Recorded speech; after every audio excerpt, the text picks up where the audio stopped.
पतंजलि कहते हैं कर्माशय, जहाँ कर्म का समूह, संस्कारों का समूह रहता है। जब संस्कार क्रियाशील होते हैं तो नए संबंध जुड़ते हैं, पुराने संबंध बिछुड़ते हैं। इसलिए श्री अरविंद ने अपने पत्रों में लिखा है, ज्योतिष का ज्ञान अनुमानित ज्ञान है। 90% ज्योतिष सही बताएंगे, 100% सही नहीं बता सकते।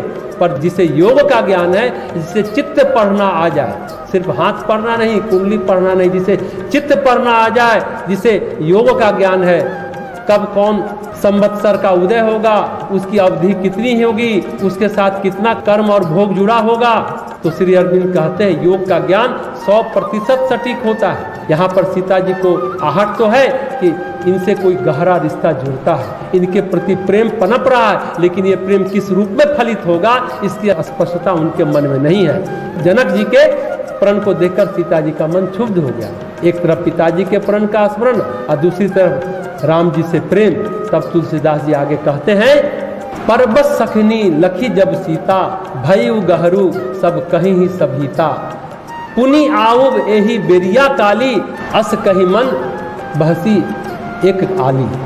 सखियों ने देखा सीता जी को परवश, गोस्वामी जी ने एक शब्द प्रयोग किया, परवश।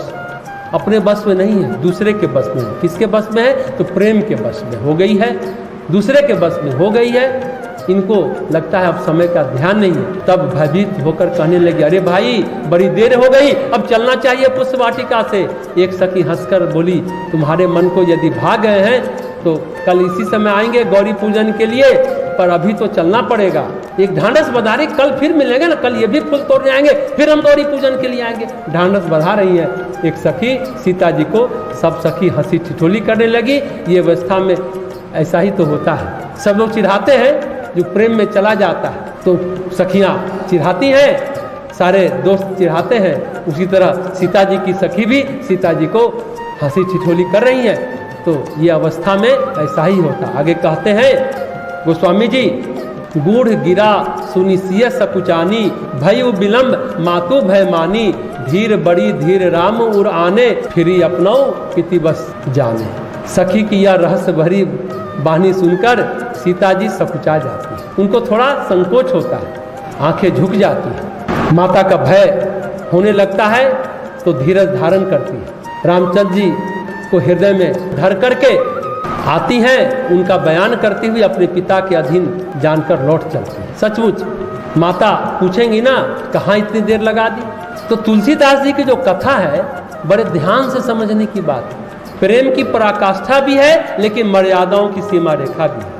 आजकल के लड़के लड़कियां मर्यादा लांघ जाते हैं, लड़के लड़की आज के मर्यादा में नहीं रहते। घर के लोग फिर क्या लगने लगते हैं? विलेन लगने लगते हैं। इतनी देर बात करने नहीं दे रहा, इतने देर मिलने नहीं देता, सब विलेन लगने लगते हैं। अभी तक अपने थे, उसके हीरो थे माँ बाप, अब दुश्मन लगने लगते हैं। लेकिन तुलसीदास जी कहते हैं सीता जी के मन में राम के प्रति प्रेम तो बहुत पनपा, उनको देखकर मन में आहट भी हुई, पर समय की मर्यादा सीता जी ने नहीं भूली, नहीं रात रात भर बात करते रही। दो बातें हैं, एक तो यहाँ देर तक खड़ी रही तो माता क्या कहेंगी, ये सीता जी के मन में आया।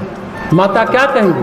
क्योंकि स्त्री शादी से पहले माँ के अधीन होती है, माँ के अनुशासन को मानना चाहिए, और उस पारिवारिक सामाजिक अनुशासन का सीता जी को उन क्षणों में ध्यान है।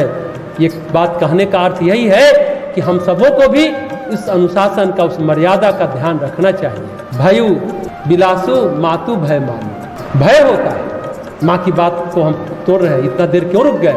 भय होना चाहिए। आज के लड़के लड़कियों को भय नहीं होता, कहते हैं बहुत ढीठ हो जाते हैं। प्रेम गाढ़ा है, राम जी को हृदय में भी धारण कर लिया, लेकिन ये भी याद आया कि हमारा जीवन अभी तो पिता के अधीन है, फिर अपनाऊं पिता बस जाने। गोस्वामी जी यही कहते हैं, पिताजी के बस में हम हैं, पिताजी के प्रण की, पिताजी की मर्यादा की हम अवहेलना नहीं कर रहे।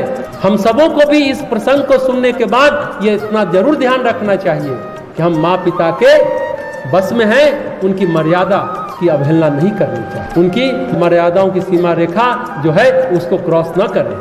तो ये बातें हम सबों को समझना चाहिए कि हमने पिताजी की मर्यादा की अवहेलना तो नहीं की, माँ के मर्यादा की अवहेलना तो नहीं की।